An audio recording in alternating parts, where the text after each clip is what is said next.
Hey, what's up, guys? Welcome back. Grant Wise here. So excited to talk to an incredible guy out of the Nashville market. I have built Nishanian, got it right, with Nash Painting, who is an incredible partner, an incredible home service provider. Bill, thanks so much for jumping on and chatting with me today.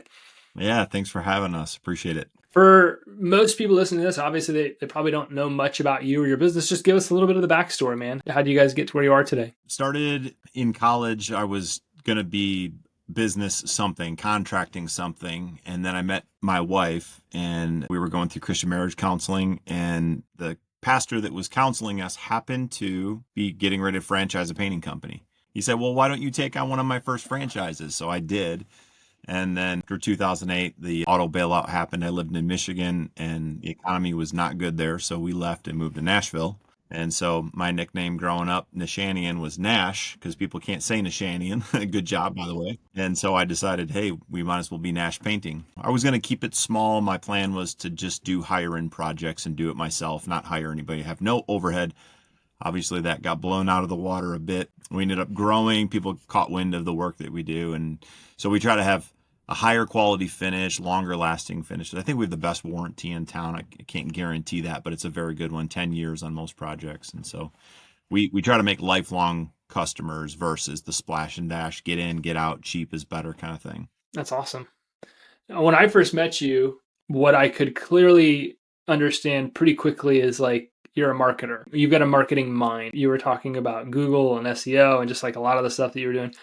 I think everybody always wonders, like, how do you get customers? Like, obviously, that's what we do is a lot of client acquisition. But what are some of the things that you've learned in your time doing this in Nashville about acquiring customers? Like, what are some of the best things that you've seen? What are some of the things that have changed? Obviously, Google's changed a number of different times since you've been doing this. What are some of the different things that you've done to get customers that have been profitable for you guys? Back when I first started, my whole plan was I will never do anything that could get us anything less than a 5-star review on Google. Even if I was completely right, the customer was completely wrong, I would just eat crow because I wanted 5 stars. Over time, that ended up getting us a lot of revenue and a lot of customers. And then I started realizing the power of referrals and repeat business. And so as our client list continued to build, we continued to do more and more, and it kind of snowballed. Now, like repeat and referral business would be probably our number one source of business.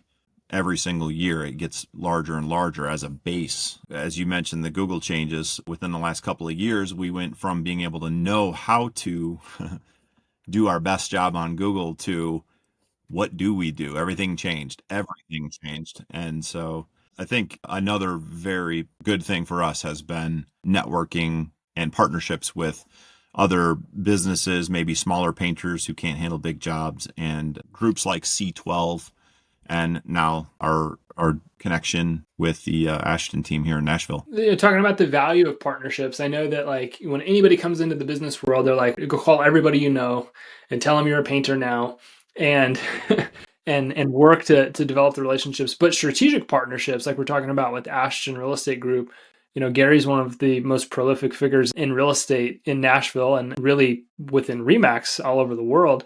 When you look at doing partnerships with people like that, what do you all look for? Why was a partnership with somebody like a real estate company something that you thought was going to be valuable? It was actually kind of divine connection almost when Google kind of flipped the script. I've always been like a website content guy. So create content constantly, build pages that would drive that one person per year to your website that no one else would get, like the low hanging fruit. And I kept coming across these Ashton real estate pages. Every time I would search for these different keywords that I was trying to dominate for this area, it's like, there's that realtor again. And so he just kept coming up over and over again. And so over the years, I had built this massive respect for Gary and his team and how good they were doing. Because I'm, like you said, I love marketing and I'm kind of a marketing nerd. And man, these guys are doing an amazing job. Like, I can't believe how they've really cornered the market in something as competitive. Like painting is competitive. We probably have 300-400 painters in town, but real estate is 10 times as competitive. And he was consistently coming to the top. So I Hail Married and sent him an email, and they emailed me back and said, hey, we're getting ready to do something. Actually, let's meet. So it was kind of a perfect timing for us. When you look at the real estate partnership, obviously it makes a lot of sense, right? I mean, they're talking to homeowners every day, people that got to sell and they need something, or people that are going to buy and they want to change things. One would think like, okay, that's a logical connection is, you guys work with homeowners, our clients are homeowners. And so it seems like there's a logical fit there, but it doesn't always necessarily translate to, oh, immediately our business is going to explode. What have been things that you guys have tried to do to foster the relationship between agents and the real estate company that ultimately lead to an increase in leads and referrals? You mean apart from this partnership?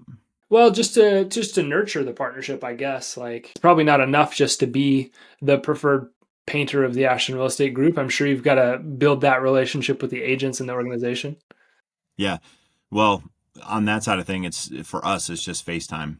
With any relationship, if you don't spend time with a person or that group or those people, you're going to disappear into obscurity.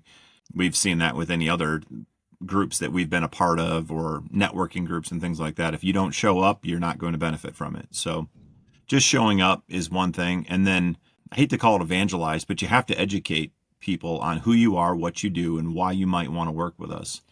For us, we're high-end painters, so we focus on longevity, a long warranty, a really good quality finish.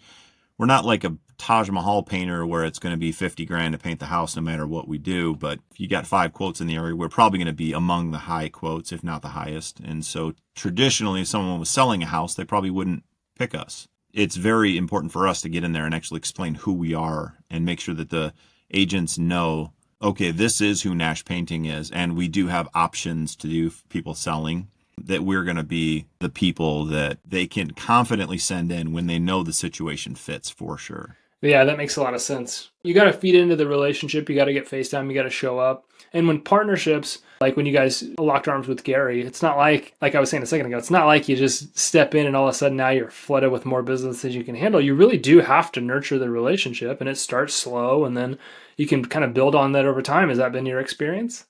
Yeah, absolutely. I can't call it a slow up and to the right, but it has been up and to the right. We've seen month over month growth. The more agents are willing to kind of test the waters and see, hey, who is this guy? I think I can trust him, because when it comes right down to it, they need to trust us. So Gary may have done the due diligence in picking us, but these agents all have their own reputation and their own concerns and their own protectiveness for their clients. They don't want to just send somebody in on a blind referral based on someone else's opinion. So it does take time, but the important thing is to be there and fulfill all the promises that you've made and don't drop the ball on the first time. So Yeah, 100%. I remember a story.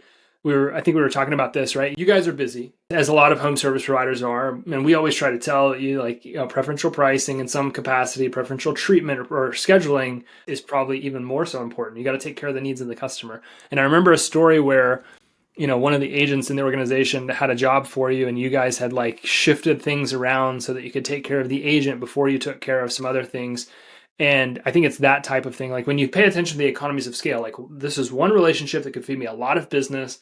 If you go in and you really nurture the value of that relationship and you do things maybe you wouldn't traditionally do, it really pays dividends into the future because you become more referable. People want to send you more business. Agents want to, give you more jobs, even though, like you're talking about, you might be the higher priced painter in town. But if Joe Schmo, the realtor, is like, yeah, but he's going to take care of the clients. He's going to make sure that they get in there ahead of time. Like he's going to do all of these things to make sure. There's a lot of trust you can garner with a real estate agent whose whole business depends on relationships and referrals. And if you sabotage anything, like it's over. And so I do remember that story. I think it's such just a great reminder, like go above and beyond for the relationship, because that's something that could feed you big time down the road. yeah, good news travels fast. Bad news travels faster. 100%. I like a rate of 12x. Yeah. Yeah, if we mess something up, everybody's going to know about it. If we do a good job, they might tell a few people here and there. But one thing Gary said stuck with me. He said, if I called up and got a reservation at the restaurant and he called up and got the reservation at the restaurant, I'm going to pay $100 for the steak and he's going to pay $100 for the steak. But they might come in and say, oh, Mr. Ashton, come to the front here. I've got a nice table here for you right by the TV so you can watch the football game while you sit. That is the advantage that we bring to specifically to this program, is that we have preferred scheduling for our estimator, preferred scheduling for the projects. We will move things around even I don't want to, insult any of our previous clients, but the Ashton team is going to be priority because when you're buying or selling a house, it has to happen quickly. Yeah, 100%. I think the last question I have is if you look out across the country and we're putting other partnerships together like this, if somebody was looking at this, like, do I want to partner with a real estate company? Do I not? As far as strategic alignment goes, what would you say to another painter that is thinking about partnering with a high performance organization that is local to them? What are some things to look out for? What is some advice? Could you kind of give something to those people that might listen to this?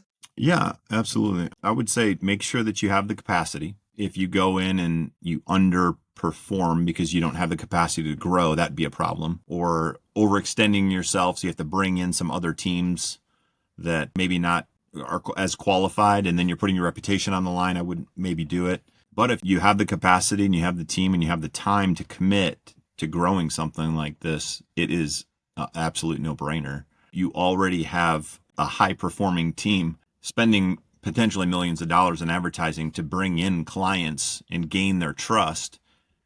And those people generally, usually, I say at least 50% of the time, have no connections in that town except for their agent. So they're relying on their agent to say, hey, I know a really great restaurant right down the road, and I know a great heating and cooling guy, and you need these painted, these cabinets, that our painter can kill it with these cabinets. And like I said, our number one repeat in referral business. So if somebody refers us, we're 80% likely to close that job.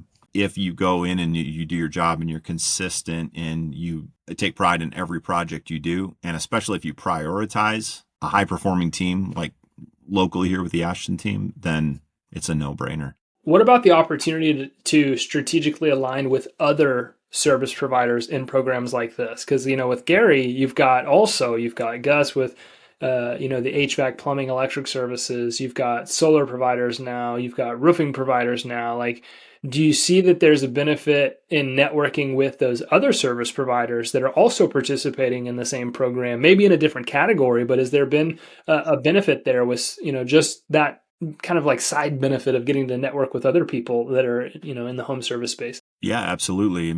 If you join any kind of local networking group, you're going to be meeting those people anyway and saying, hey, if you get a paint lead, send it to me and I'll send you a roofing lead. That roofer is getting called out for the leak. Well, where did the leak go? Came through the roof, down the wall, messed up the drywall. Who's going to paint it? I'm going to paint it. Send it to me. So that is very valuable. And those connections and the time spent between one another, like I said, it's the face-to-face thing. So like I have met face-to-face with Gus many times. I have only met the roofer one time. So I feel like if I met the roofer more than one time, that would be a very great relationship because I'm sure he does thousands of roofs because it's a very large company. It's just FaceTime. It's a situation where you might not get as many referrals from someone who's maybe not in the right clique to get those to you. But heating and cooling companies and plumbing companies, they cut holes in drywall to put electric and plumbing in.